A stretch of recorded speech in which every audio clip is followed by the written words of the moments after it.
After completing this exhaustive process, I have decided to nominate an inspiring woman who I believe will make a great justice, Judge Sonia Sotomayor of the great state of New York. The first Hispanic, the third woman in United States history, President Obama and his history-making announcement today.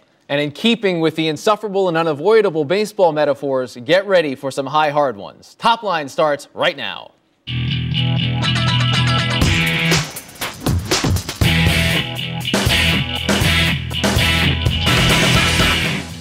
Welcome to ABCNews.com's Top Line. I'm David Challey. And I'm Rick Klein. Each weekday at noon Eastern, we're bringing you the latest political reporting, insight, analysis, everything you need to know before you head out the door to lunch. And we want you to be part of the conversation at The Note. That's one word, The Note, via Twitter. Let us know what you think. Questions for our guests will make you part of the show. Rick, the Top Line today was pretty easy. This is one of the easy ones. The Sotomayor selection, the ritual around a Supreme Court announcement, is in full gear in Washington. President Obama makes his choice. Republicans and Democrats respond. Already, David, we are seeing a big split between Republicans and Democrats. Of course, Republicans saying, let's make sure this is a deliberate and slow process, raising some initial concerns about her record, and Democrats saying, let's make sure there's not going to be any obstructionism here. Of course, the end result is already known, so it really is the process about how it plays out. North Korean nukes over the Memorial Day weekend. We saw North Korea test nuclear missiles, launch 2 short-range missiles, Rick, and this is now another national security test for President Obama. In fact, there were some suggestions that today's announcement of Sotomayor was to sort of take the North Korean issue off the front pages. And as you know, we had heard from the White House that it was probably going to be later in the week, so I think that only feeds that suggestion. It's trite now to call it a 3 a.m. moment, but maybe a 2:45 moment? There's something else that's out there.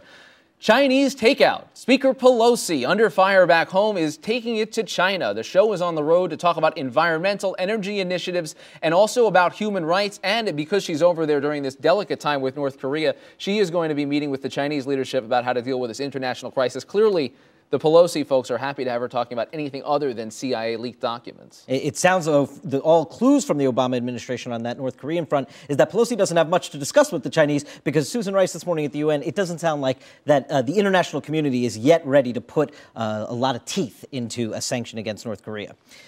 The midterm launch. Barack Obama heads on Air Force One out to Nevada today for his first big fundraiser for an individual Senate candidate for the 2010 cycle. And of course, that is the majority leader of the United States Senate, Harry Reid, who doesn't have any real competition yet in Nevada. Republicans are hungry to make him a target, but he gets presidential help today in Vegas. And less than a warm welcome in Las Vegas, the mayor and the governor there are still steaming over that comment, that sort of offhand comment that President Obama talked about, how you can't use taxpayer dollars to go on those junkets to Las Vegas anymore. They think that is hurting the Las Vegas economy. But the political team is very happy that on the day that he nominates the first Hispanic to the Supreme Court, that he then heads to the Hispanic-heavy Nevada for a political event today. And let's turn to our first guest, Doug Kendall, president of the Constitutional Accountability Center, and to discuss this Supreme Court pick. Thanks for being here. Thanks for having me.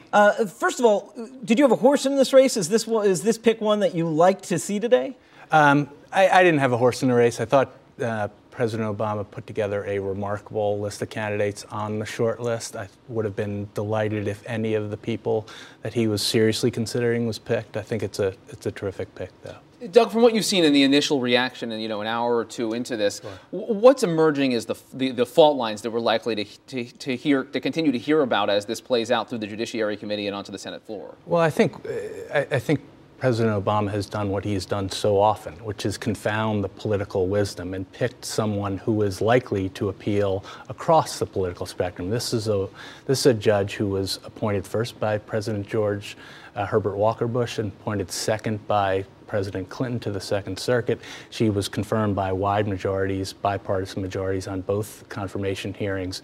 So she is someone who can do what Barack Obama did to a lot of political issues across the campaign trail and since being president, which is diffuse a hot-button political issue and reach a broad section of Americans. In fact, President Obama, at the announcement this morning in the East Room of the White House, made a point to say that it was George H.W. Bush that had initially appointed her. I want you to take a listen to that, and we'll talk about it in a moment. It's a measure of her qualities and her qualifications that Judge Sotomayor was nominated to the U.S. District Court by a Republican president, George H.W. Bush, and promoted to the Federal Court of Appeals by a Democrat, Bill Clinton.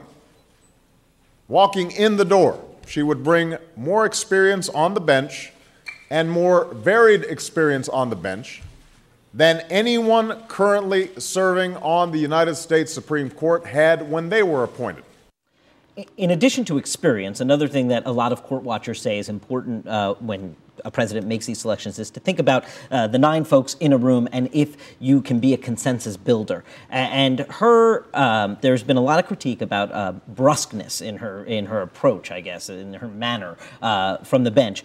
Some of her colleagues say that wasn't the case, but certainly some of the lawyers that argued cases before her felt that kind of brusque tone from her. And I'm wondering, is that going to be problematic in terms of consensus building on the court if she is confirmed? Well, obviously the dynamic within the conference room, which is the most important part of what a justice does in terms of consensus building when he or she meets with the other justices, is a very different dynamic than sitting on the bench. And I think Judge Sotomayor's clerks, the people who know her well, have all said that she is a wonderful person who, will be, I think, a good consensus builder on the court.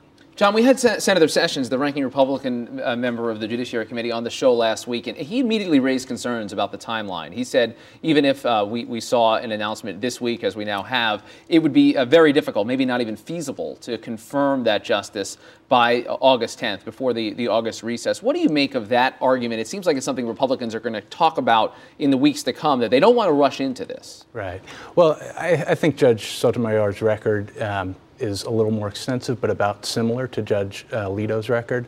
And there's a pretty set timeline that I think is a fair timeline in order to give us all time to really study Judge Sotomayor's record, to go through the opinions, but to do as what President Obama asked the Senate to do, which is get Sotomayor confirmed in enough time that she can do the business of the court. And in your view, is a filibuster something that is a reasonable option? There are different legal opinions as to whether this is something that that's within the rights of a senator to launch. There was an attempt to change the rules a few years ago. Now you've got the people on the other side, the Democrats where the Republicans were the Democrats were. Is that an option for Republicans? Well, the Senate has the option of a filibuster. There's always, I don't think they will give it up lightly. I don't think this is a nominee that is likely to provoke a filibuster. Doug Kendall, the president of the Constitutional Accountability Center, thank you so much for being here today to discuss this. We appreciate it. Thanks for having me. We're going to be back with more Top Line. Republican strategist Phil Musser will join us in just a moment. Stay tuned.